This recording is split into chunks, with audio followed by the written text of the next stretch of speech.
trust me, I get it. You're feeling the pressure to keep your faith separate from your work, worried that pursuing your God-given dreams might be seen as selfish or misguided.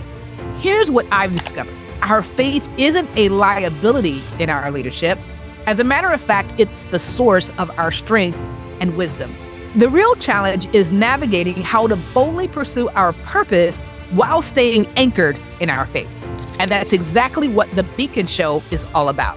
Each week, we bring you biblical wisdom and practical strategies from true beacons, Christian leaders who are illuminating the world. And it's also that you can let your light shine brighter and brighter.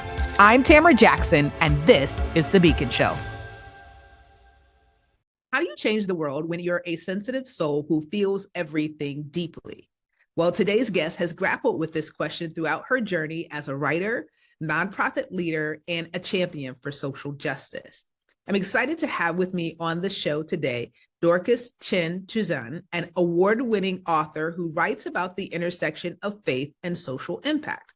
Now, growing up as the daughter of immigrants, she developed a heart for the marginalized and oppressed at a very young age. But the loss of her father when she was just a teenager sent her into a spiral of depression and doubt that caused her to question everything. Through raw honesty and vulnerability, you're going to hear about how Dorcas finds her voice as a writer, pouring out her emotions on the page. She immersed herself in the issues of justice and equity in college, and then made the bold decision to enter the nonprofit sector after graduation. Now, over the years, Dorcas had to learn some hard-won lessons about setting healthy boundaries, pacing herself for the long haul, and partnering with God to make a sustainable impact. So in this episode, you'll also hear how she vulnerably shares her battles with burnout and the importance of soul care for sensitive leaders. Now, I mentioned that Dorcas is an author, so she's written a book entitled Social Justice for the Sensitive Soul, and it's a rallying cry for empathetic world changers to embrace their unique wiring and bring their whole selves to the work of justice. It's packed with practical strategies and spiritual wisdom, and is a must read for anyone who longs to make a difference, but fears that they don't have what it takes. If you've ever felt too sensitive, too emotional, or too easily overwhelmed to be an effective leader, this episode is for you. Dorcas's story will encourage you to see your sensitivity as a gift, not a liability, and empower you to change the world in your own beautifully authentic way. Let's dive in. Dorcas, welcome to the Beacon Show, where wisdom meets faith and success finds its voice. Thank you so much for taking the time to be with us today. Thank you, Tamara. I'm so glad to be here. Wow. I was reading up on your journey, the work that you're doing, checking you out on the social platform, which will make sure that our viewing and listening audience has an opportunity to do as well. And I'm really inspired by the work that you do, and even the transparency that you have. You let us into your world on your social media platforms, especially. So I'm going to ask you a question to kick us off that is going to require a little transparency, and going all the way back to Dorcas as a child. Talk to us about how you grew up, and if you had any inkling that you would be doing what you're doing now when you were a child. Yeah, so I grew up in the San Francisco Bay Area in California, and actually still live there now. And I grew up in an immigrant family. My parents immigrated from Hong Kong just a few months before I was born. So I was the first member of our family born here in the US. But I come from a long line of Christians. I think I'm fifth generation Christian in my family. And so immigrants, but also incredibly devout, lots of pastors and missionaries in my family. So that's been a big influence on me.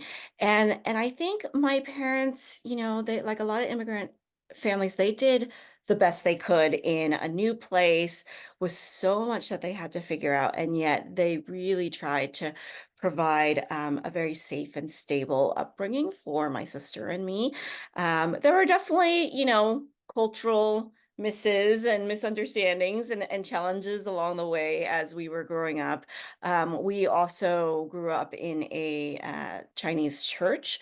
So it always felt like I kind of had one foot in Chinese culture and then one foot, like especially in school, right, very much immersed in American culture. And I think that's not an uncommon experience for folks, right, is to grow up with multiple cultures and you're sort of trying to navigate between them. Um, and I think my childhood was pretty uneventful. There really wasn't much that happened until I was 14, and then my dad got sick and got very, very sick, and then 3 months later passed away. And I think that continues to be one of the most pivotal moments of my life where suddenly it kind of broke apart my sense of what life was. Life seemed simple and easy, and following God was no big deal. It was just what you did. And then my world was turned upside down and I began to question everything. And so really questioned God, really questioned why I was even here, what was the point of all this suffering. And so that took me on a pretty long and challenging journey of healing and wondering and kind of trying to pull away from God, and then God very gently bringing me back. And so, but I think that also broke my heart for other people who are suffering. It made me realize, obviously, I'm not the only one. There are a lot of people in this world who have gone through trauma, tragedy, hardship, and continue to be challenged day in and day out.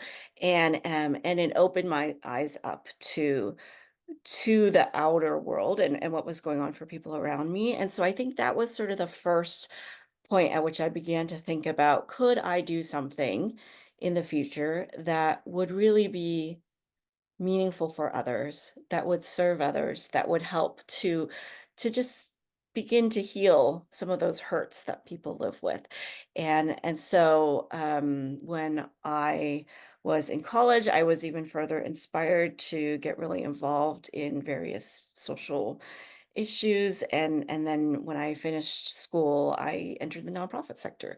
So that's been my one career. Another career has been writing. Have always loved writing ever since I was a kid, and certainly found that writing was extraordinarily helpful for me, especially when processing those big emotions and those hard things that happen in life. So I guess there were inklings of who I might become. But it's certainly been a long and winding journey, and I don't imagine I ever would have seen myself where I am today. Wow, I'm thinking about you as a 14-year-old trying to process um, God in the context of losing your dad and all the questions that you had. Um, can you talk to us about the things that helped you get back to a good place where you felt like your relationship was solid with God again? Maybe there's someone that's listening to us that's in that place right now and they're not sure what their next step should be. And Mhm. it's very individual, of course, for each Yeah. person, but maybe just some thoughts that you can reflect back on that might help them kind of navigate that. Yeah, well, I would definitely not say that I was a role model in that. I think part of it also was the church and the theology that I grew up with had a maybe overly simplistic view of God, and that was part of what made it hard for me to process. I had been told that all you have to do is pray, and God will answer your prayer. All you have to do is believe, and God will take care of you and make everything okay. And so that's what I did. I prayed my little heart out every single day, every moment I could, when my dad was sick, and he still was not healed. And so then it made me so angry. I felt like I had been betrayed by God. I felt like God was distant and cold and maybe cruel to some extent. And I think maybe one thing I did well was that was pretty honest. I wasn't honest with my mom or with other adults in my life because they weren't going to be happy about what I was. But with God, I was pretty honest about like, I'm really angry and this does not make any sense. I don't get it because my dad was kind and devout and had so many good years ahead of him and was so faithful in his service at church and elsewhere. Um, and and so I think my willingness, what I like a couple of things I did okay as a 14-year-old was my willingness to be honest, my willingness to ask really hard questions and not shy away from them. Um, and and I did keep going to church. I kind of didn't have the choice not to go to church in my family. So I did keep going to church, was still always surrounded by people of faith. I think that helped as well. Even if they didn't have any helpful answers for me, I think just having that community of support was meaningful. And then for me, ultimately, and this may not certainly be the case for others, but I had a really powerful encounter with God, and that's what it took for me to truly come back because I was sort of stepping further and further away, and I was also in a very very deep depression. Mental health wise, was not doing well at all, as you can imagine. But I just had this moment, and I still remember it clear as day. This is like 30 years later, um, but where God just met me, I felt the presence of God in a way that I had never felt before and have never felt again since. But in that moment, it was like God was in that room with me, and I was just overwhelmed by God's sense of compassion and love, and this just sense that God was telling me, like I'm hurting with you. It's not like I'm far off and I don't care. Like I see you, I love you, I feel your pain, and I'm just waiting for you. I think there was also that was a really meaningful message, was like God saying, like, I'm just here waiting whenever you're ready. You are always welcome to come back to me.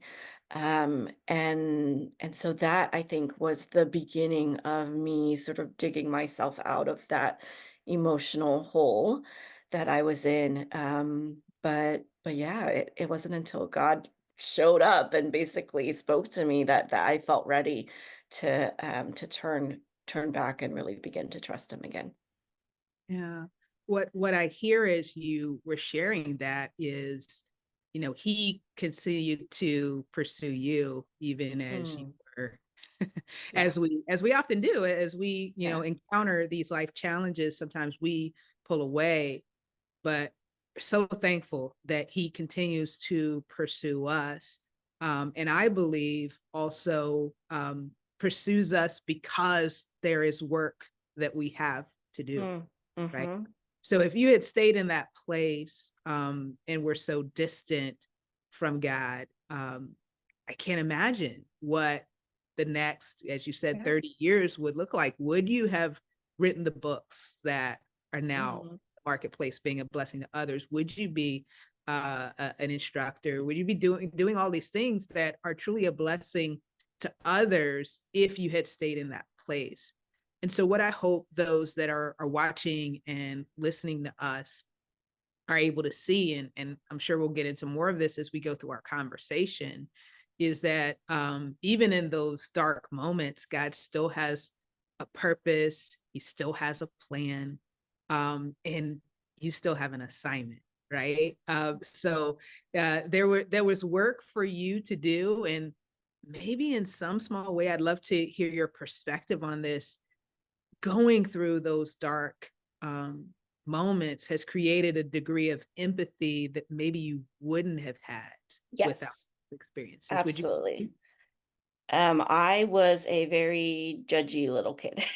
I think because it a little bit, it's funny looking back, the church I grew up in, I have so much affection for it. It was so formational for me. There were so many wonderful people there, and there were a lot of teachings that were like, and so part of it was very much this sense of legalism, the judgmentalism, and that's what I grew up with, and that's what I knew. So I was judgy about people, and especially I think we we would look at people who were struggling, who maybe had trouble holding it down a job or didn't have a place to live or, seemed like they couldn't get it together. And there was very much the sense of like, well, clearly you have made bad choices and you haven't taken responsibility for your life. And that's why all of this is happening to you. And then I think when my dad passed away and I just began to pay attention a little bit more and actually listen to people and watch and read stories, then I realized, there is so much in life that is out of our control. There is so much that people have to wrestle with and deal with and respond to that you could be the most put together person and still not be able to know how to respond to that. And then when I went to college, it further opened up my eyes to recognize like, and there are actually very real systems, institutions in place that are keeping people down, that are working against them and making it harder for them to truly pursue, their great calling or their passions, or even just for them to fully thrive in who they are. And so as that all began to become more and more clear to me, I was like, oh, this is not okay. This is not fair. And yes, that sense of empathy of, oh, suffering is really, really hard, and grieving and losing and all of that. And if I can play a part in alleviating some measure of suffering in this world, that seems like the very best thing that I could offer. Now, I'm curious, you talked about college. Was there like a pivotal course or instructor or anything that really made you decide this is what this is what I got to do? Does anything resonate there? Yeah. Yeah. So when I was a sophomore in college, I did what was called an alternative spring break. So instead of going on vacation for spring break, you do a service learning trip and you actually take a course leading up to it. It has a particular social issue that you're focused on. So our issue is homelessness.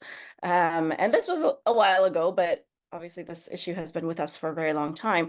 And so we spent a quarter studying the issues of homelessness causes, a lot of profiles of people who've been through the experience, what services are available, what has been tried, what has worked, what hasn't. And then we spent a week living in the Tenderloin in San Francisco, which is a pretty low income neighborhood, continues to be today. And we spent that whole week going to shelters, soup kitchens, talking to people on the streets, learning from individuals who work directly with unhoused individuals, and it just really opened up my eyes to, again, some of what I've been talking about of how not in control of our lives we are, of how, just one tragedy, one unfortunate circumstance could knock somebody completely off course, and it becomes so hard to get back on course because there are so many things working against you. There were so many people we met who had done all the right things as society would tell them, right? They worked hard in school, they got a college education, they had a job, and then something happened. Right.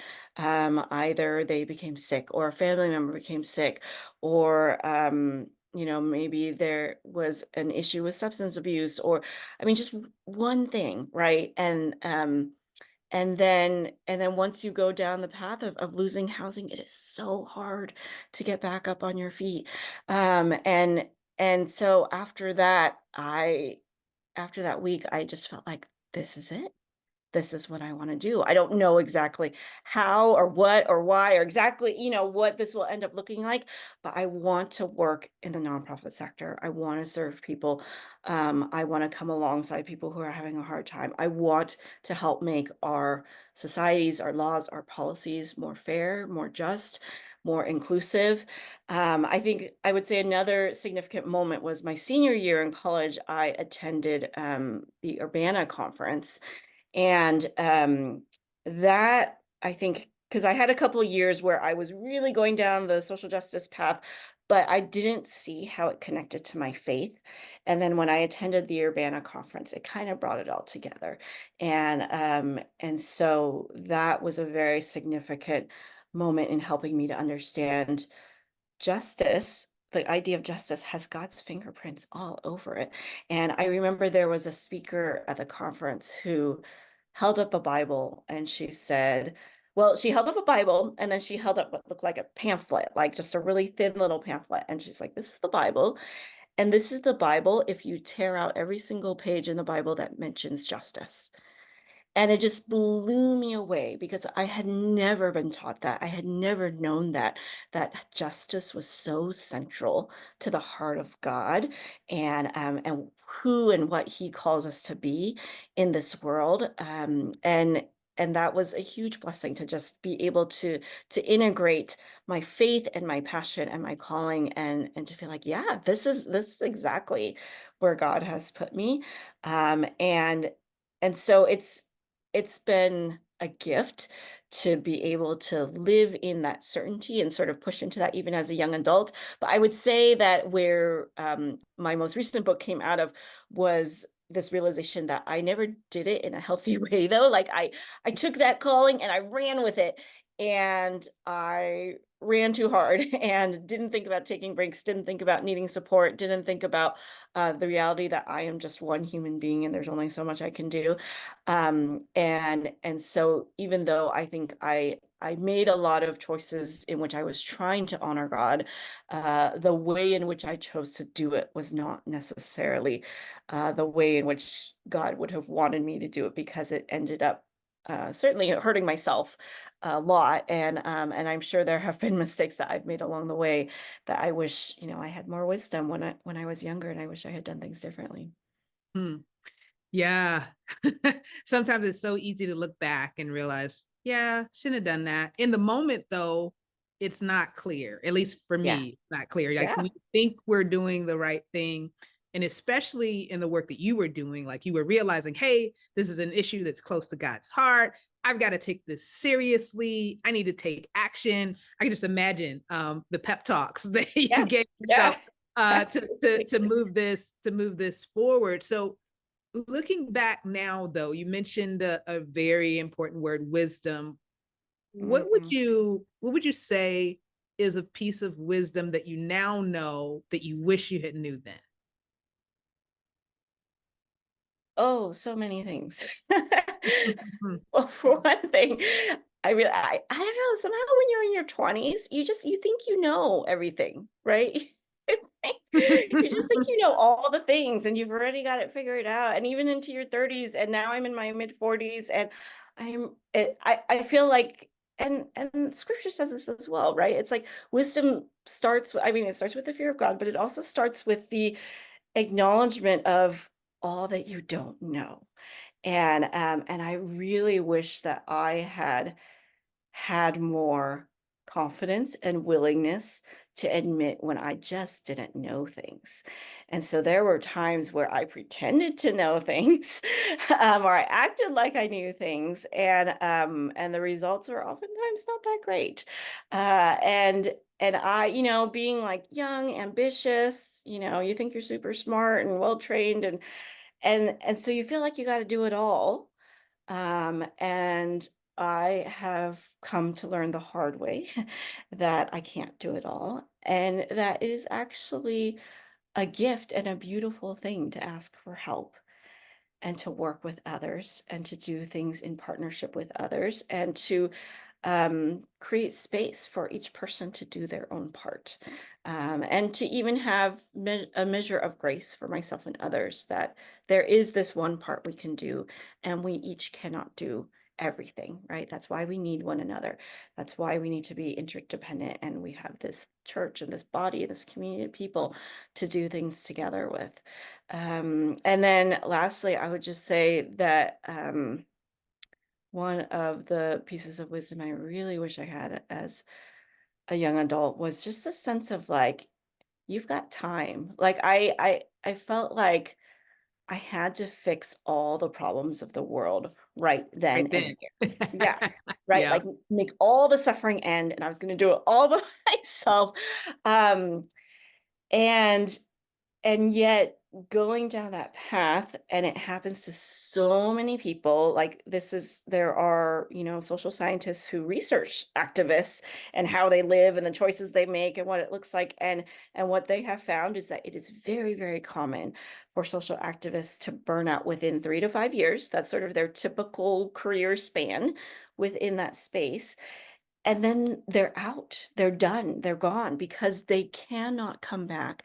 They do not know how to operate in this space of justice in a way that is sustainable. And they have been burned so badly, right?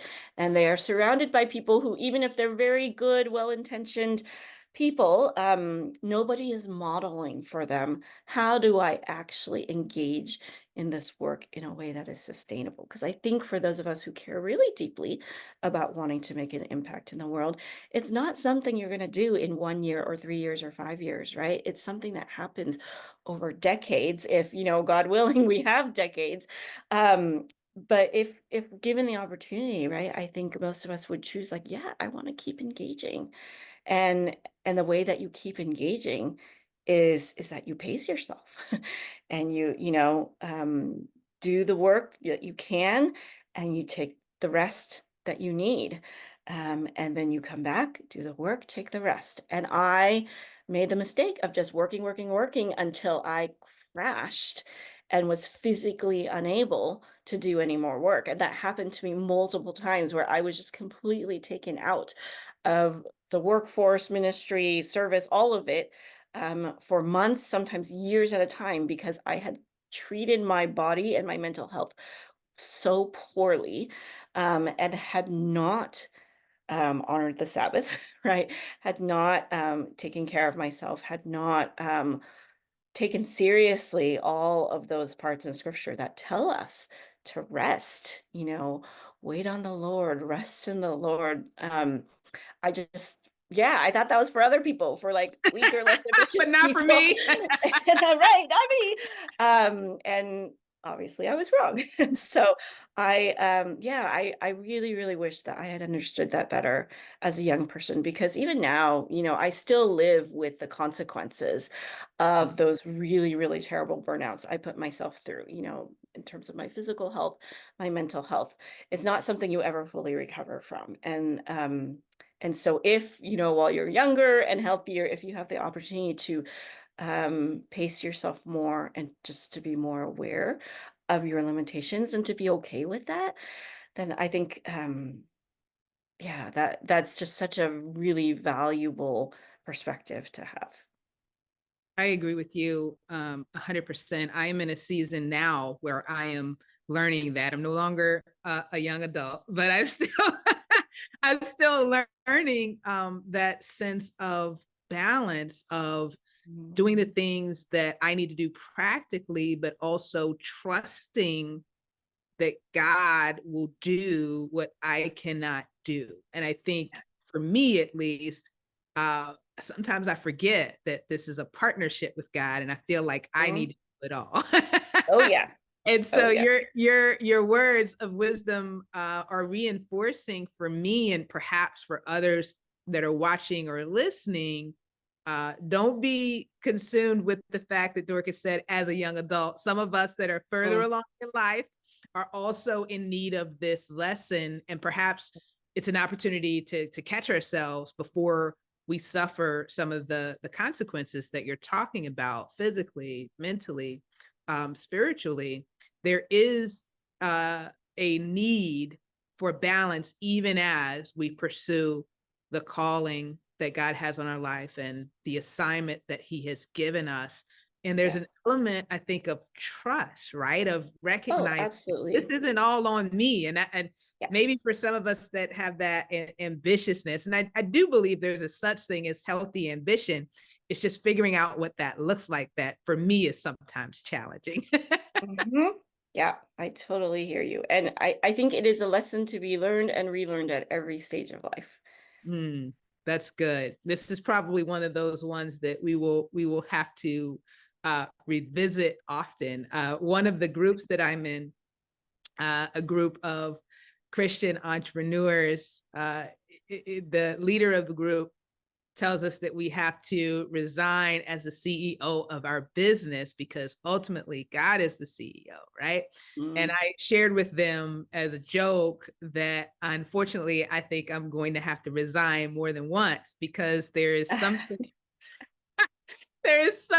in us, in me, let me say that. I want Yeah. to put it on everyone. That's like, oh yeah, I'm gonna do it. And God's in charge. And then you find yourself back in that place Oh, yeah. You again where you're sneak back trying in. to make it happen. And Mhm. you feel like it's if it's the crazy saying, if it's to be, it's up to me. And it's not, because really it's ultimately God that does the work, but it's a constant, like you said, it's this constant learning and unlearning that we Mhm. have to go through. So thank you for sharing those words of wisdom, because God is passionate about justice and He wants us to do it in a healthy way. So Yeah. talk to us about what that looks like for you now on the other side of it. You're having to deal with some health challenges and so forth, but God is still allowing you to be effective in your work and ministry. So what does that look like for you now versus how you used to do things as a young adult? Yeah, so I wear a few different hats nowadays, and Tamara, you've mentioned several of them already. So I'm a writer. I work as an editorial director with a Christian nonprofit called PAX that is focused on equipping the church to pursue justice through contemplative formation.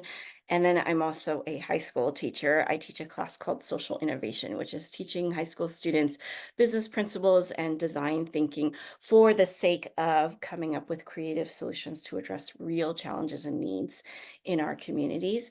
I will say between the three of those, I also have two young boys, they're 11 and 6. And so between all of those, my life feels extremely full right now. And I am in the process of paring it down because I feel like in the past, I would have just kept taking it on. Oh, yeah, fill my plate to like up here and overflowing because that's the mark of a good and faithful servant, right? It's like we're just doing so much that we are completely overwhelmed. But Mm. hey, it's all for the sake of the kingdom. And I am so much more aware now of my limitations of when I'm sort of getting close to hitting that wall because I've hit that wall enough times to recognize that it is extraordinarily painful when I do hit that wall. And the recovery period is just brutal as well. And I have, I think, especially since becoming a mom, having young kids, I've taken that a lot more seriously because the I don't have the bandwidth like I did before I had kids. Like when I burned out really badly, I would be so depressed and so exhausted that I would just stay in bed for 6 months at a time, and all I could do was sleep and cry, and occasionally get out of bed to go see my therapist, right? And I can't do that anymore. Like, my kids need me, my family needs me, and I don't have that option, and so I can't let myself get to that place. So I think that's one thing is that I'm just much more kind of hyper aware of, the signs, and our bodies actually carry a lot of wisdom, right? Our physical bodies, our minds. And so they're constantly talking to us and giving us little signs and waving flags here and there, right? And I used to completely ignore those. And now, when my body starts waving a yellow flag, I'm like, okay, that is a sign. So for me, I recognize these are the symptoms that my anxiety is growing, that my insomnia is getting worse, that, things are beginning to become unmanageable. And then I know that something needs to change. So that's part of it. I also have, I think thanks to my work with PAX, begun to incorporate a lot more contemplation in how I engage spiritually, how I connect with God, and even sort of how I center myself and connect to myself and recognize like what is really going on within me. And I think in the past, I would have felt like that was wasted time and effort, that that time would have been better spent doing something instead of just sitting, being still, you know. And yet, to be able to let go of that need for constant productivity, it's hard. I am still working on it. But I find so much more, yeah, just balance and strength. Like I feel like it enables me to go further, to last longer when I truly do find my strength in the Lord, as opposed to just trying to constantly go on my own willpower alone.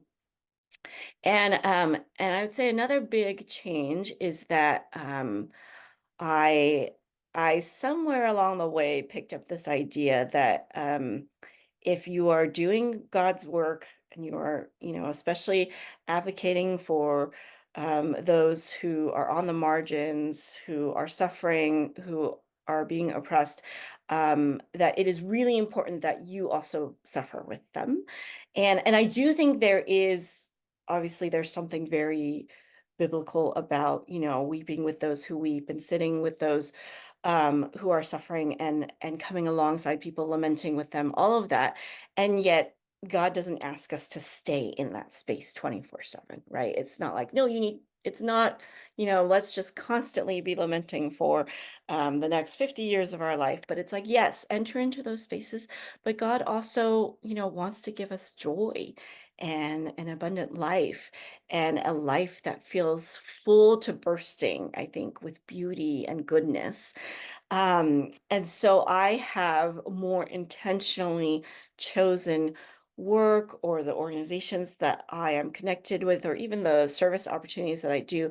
I have chosen things that I really enjoy, where I feel like, oh, this is something that speaks to my soul. Like it's not just one way where it's me giving, giving, giving, but I'm also getting some, not so certainly when you serve, you always get that sense of, oh, I've done something meaningful, but I would oftentimes still leave with a sense of a deficit of like I gave way more than I got back. And now, yes, I'm still giving a lot, but the measure of joy and contentment and satisfaction that I'm getting in return, the ways in which I get to experience community and beauty, um, though those are all they're just so much a part of what I need to continue to thrive. And God wants that for me too, right? God wants that for people who are on the margins and suffering. And whether or not we identify with that personally, like he wants it for us, and so I think that that's also been a very significant change in how I look at my service, is that I do have a bit of a joy meter now of like, I want to make sure that I am experiencing some joy in the midst of it. Because I know that if there isn't joy, I'm not going to last very long, no matter how meaningful the work is. I'm probably going to be done in a year, two tops. So that joy is part of the fuel that allows me to keep going. Mm. Yeah, as I was hearing you share that, I was thinking about one of my mentors. She often says, follow the joy. And the first time she Yeah. said that, I was like, what? Follow the joy? Like, who has time? Like, almost in my mind, honestly, like, who has time for joy? Like, we got Right. stuff I to know. do. But I eventually started to really get a sense of what she meant. And then I started paying attention. I think this is a Mm, great lesson for our listening audience. Like, really start paying attention to what brings you joy, and yeah. conversely, what drains you or depletes you. Mhm. Certainly, the message is not everything you do is going to be full of joy. I mean, I don't think we Yeah. can make that promise. I do think, though, that your point is a valid one, is that we need to be aware of where our joy meter is, and Mhm. really be certain, if this is something I'm doing and the joy isn't there, is this something that I'm doing out of obligation? Is this something I feel like I've got to do? Or is this really something that God has called me to do? Because to Yeah. your point that you made earlier, God wants us to thrive. He Yeah. wants us to experience joy as we delight in his will. So sometimes we could just be doing things because we think we need to do them, or maybe Mhm. sometimes we don't want to tell whoever else is involved that we can no longer be a part of it. I know that's something that I've dealt with in the past, as I don't want to let them down or this, Oh, that. yeah. Sure. But we need to be, what I'm hearing from you, is we also need to be aware that God cares about us as well as those that we are Mhm. leading and serving, right? Yes. And so it's Yeah. not a one or the other. Mhm. It can be both and. So so much wisdom that you've shared with us. I want to talk a little bit about your book, Mhm. because well, I should say books, because one of the ways that you serve and help others is through writing. So, talk Mhm. to us about the books that you've written and what was kind of the nudge, if you will, to take these things that maybe you knew in your head and that you had experienced and dedicate the time. As a fellow author and writer, I know it's not always easy to put things on paper, and with all the things that you're doing, carving out time to do that can be a challenge. So what, from your perspective, why was it so important to write these books? Mhm. Yeah. So I have three books, and all three of them are very closely tied to my personal experience. I would say, especially my first book, which is called Start, Love, Repeat: How to Stay in Love with Your Entrepreneur in a Crazy Startup World. And then my most recent book, which is Social Justice for the Sensitive Soul: How to Change the World in Quiet Ways. So both of those books, they began as answering fundamental questions that I personally was really struggling with, and I couldn't find the resources that I needed to help me through figuring it out. And so then the first one, as you can imagine, I am married to a serial entrepreneur, and as much as I love Oh. my husband, some of the choices that he has made and we together have made, for the sake of his startup, have completely turned my life upside down and affected me far more. Me being the non-entrepreneur in the family, right? The person who is not going to be doing the startup, because that is not my personality at all. And yet, I'm being pulled along on this adventure that I didn't necessarily even realize that I was going on. And and so I started writing that book at a time when we were really struggling. We had been married, I think, let's say for 9 years at that point, had lived overseas for multiple years because of his business. We had just had our first child, but I was spending almost half the time solo parenting because my husband was traveling so much for work. And I just realized, I need to figure this out. Like, how do you have such a demanding career? And it's not just entrepreneurs. I know a lot of folks in ministry or who are starting nonprofits, or where you have those seasons, right, where your work becomes all consuming. But then what happens to your marriage, to your family, to your kids? How do you maintain those relationships?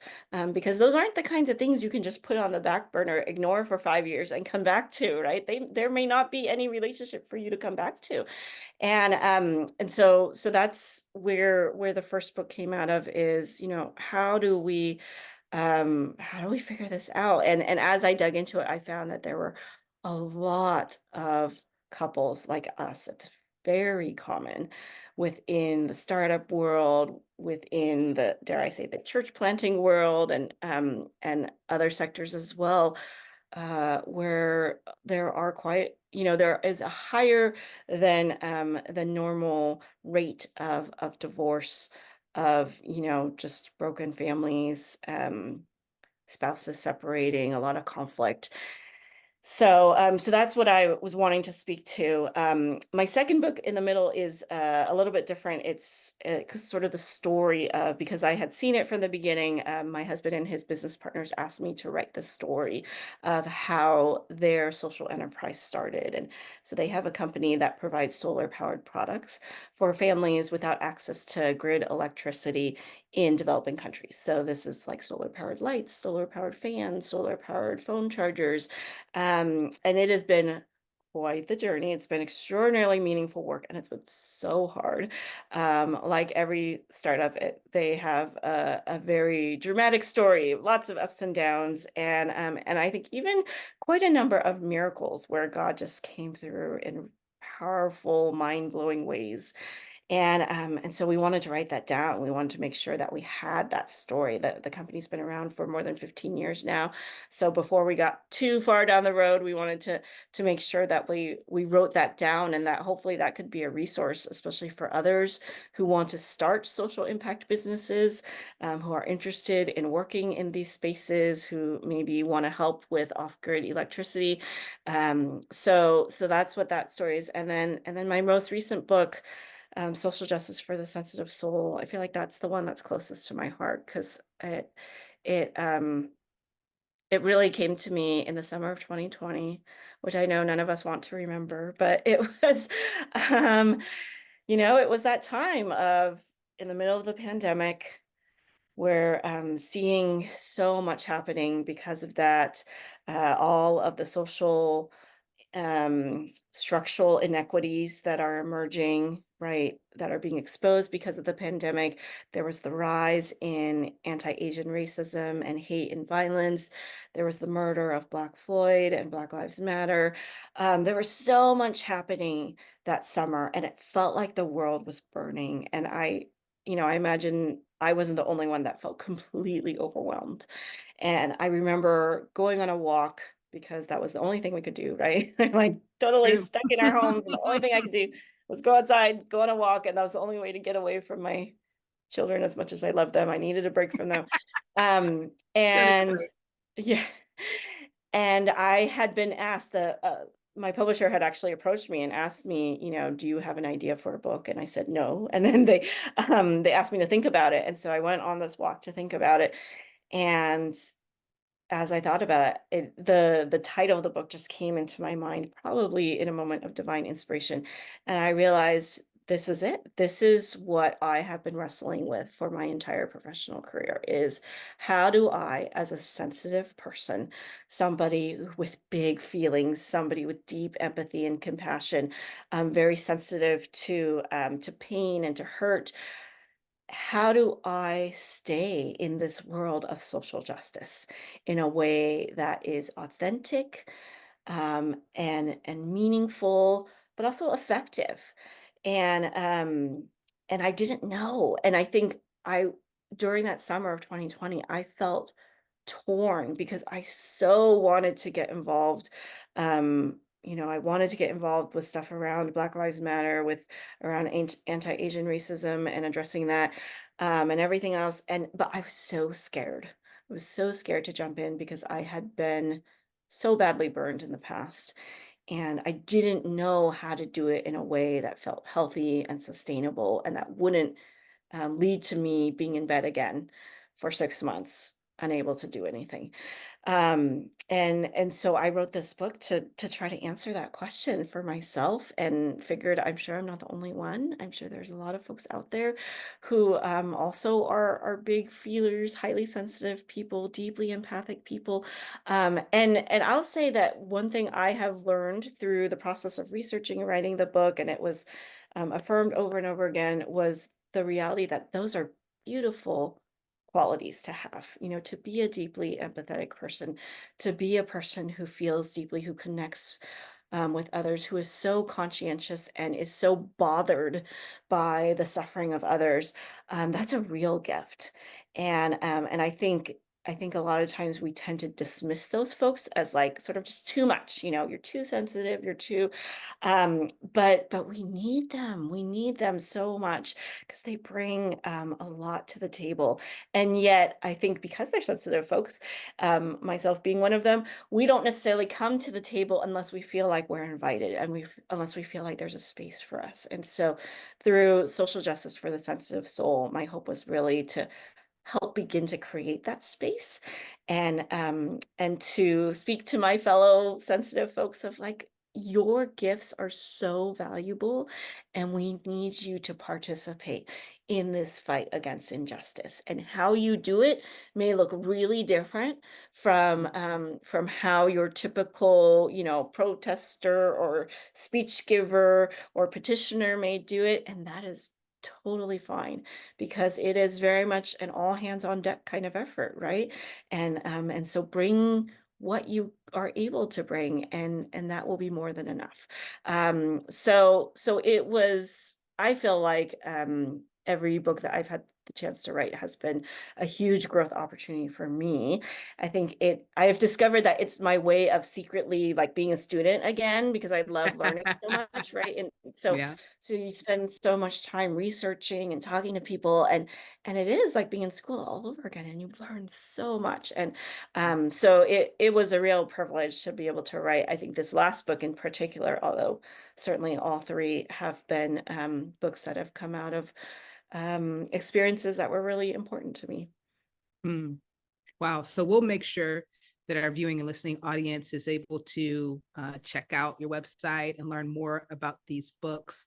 I'm sure that either they can personally benefit from them, or maybe they know someone. Now they have a term for it. They know a sensitive soul that can be blessed by your latest book. I'm always amazed at how quickly time goes, Dorcas. So let's talk about a really important topic before we wrap up, and that is legacy. Mm. Uh, you mentioned earlier that you're in your mid 40s. We're believing that you have many, many more years ahead to make an impact. Um, the question is, what kind of impact do you want that to be? So Mm. when you think about the word legacy, what do you hope that looks like for you? Yeah, it's an interesting question, because I think earlier in my career, I had these very grand notions of what kind of legacy I wanted to leave behind. And I don't know if this is a matter of age or wisdom or my personal experience, but I think for me, it has become more important for me to be really faithful in the small things and in the things that are right in front of me.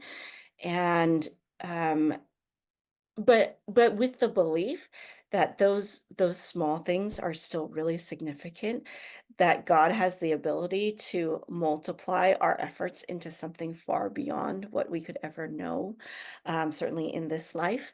And so I would love to be a person who spreads encouragement and hope to others, which is like so this is a very ironic thing, and it's funny how God works, because I'm totally not a person of hope. I am a very pessimistic person, and Well, my that's honest. yeah, I just have always been that way. Like it's just how I'm wired.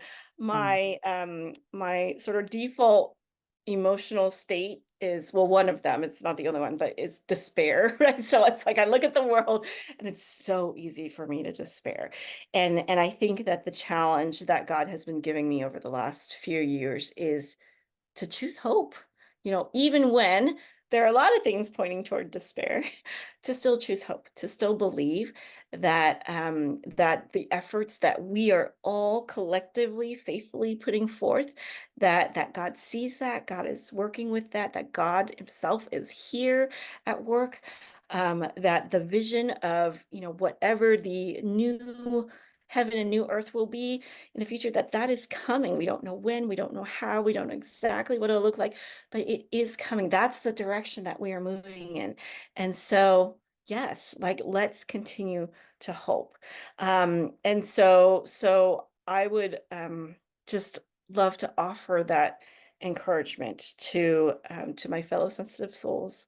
I think to my boys in particular, they both are very much already exhibiting the traits of highly sensitive people, and I think that if they can as well be bringers of gentleness and kindness and beauty to those around them, I do feel like we are in a cultural moment right now where it has become more and more okay to be very harsh with one another.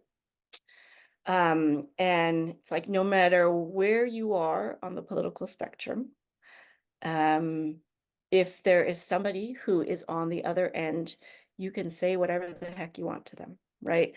If there's somebody who disagrees with you on a social issue, a political issue, um, I think it has become the norm to want to not necessarily even convince them of your belief, but to bully them into maybe giving up their own belief.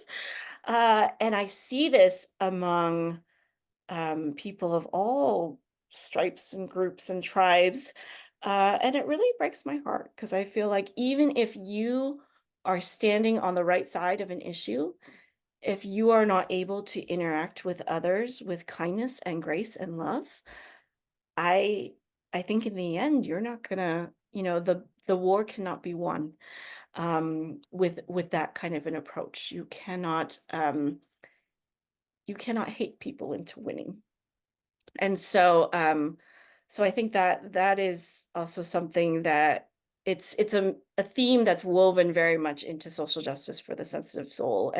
And the more I think about it, the more I feel like that's so much of what we need right now is this renewed call to kindness and to grace and to just trying to understand one another, even if somebody is so different from you, even if you completely disagree with them about something, they're still a child of God, right? They still reflect the image of God in some way, and we are still brothers and sisters.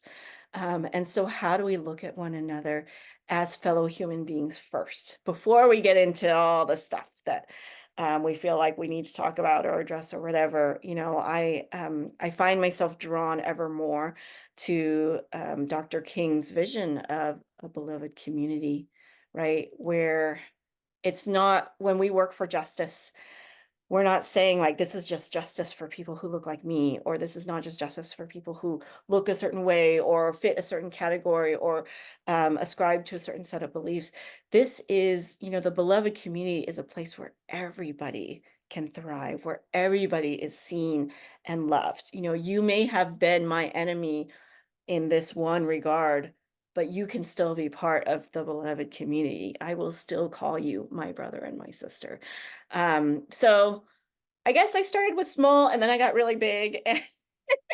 And I know that I alone cannot, you know, um, be the person to call everyone to the beloved community. But I do sense that there is this sort of changing of the tides. Like as I'm paying attention, folks talking to people, I hear more and more people saying a similar message because the way we're operating right now, it's not working. It's just driving us apart from one another. And when we are divided like that, we are not going to get to the solutions that we need to get to build, healthier, more inclusive, more loving communities. So I guess that's something that I hope to be a part of. I hope that momentum that I'm beginning to see continues to build, and I hope to see that within my generation, within my kids' generation. That would be a really beautiful thing to be able to say that I was some small part in helping to make that shift, that cultural, conversational, political shift happen. So powerful. Thank you so much, Dorcas, for being here with us today, for sharing all of your wisdom, for being very transparent about the journey that God has had you on, and for being faithful to the message that He's given you. There are going to be so many people that are blessed by your book and how you show them ways to make a difference without sacrificing who they are, being authentic Yeah. to themselves. And I'm with you. I am praying and believing and hoping desperately that we can get to a place of kindness and love Mm, and respect, because that's the model that Jesus gave yeah. for us. Yeah. Thank you so much for Absolutely. being here with us today. Thanks for having me, Tamara. I just really enjoyed this conversation. Really appreciate your questions and your thoughtfulness and for creating this space.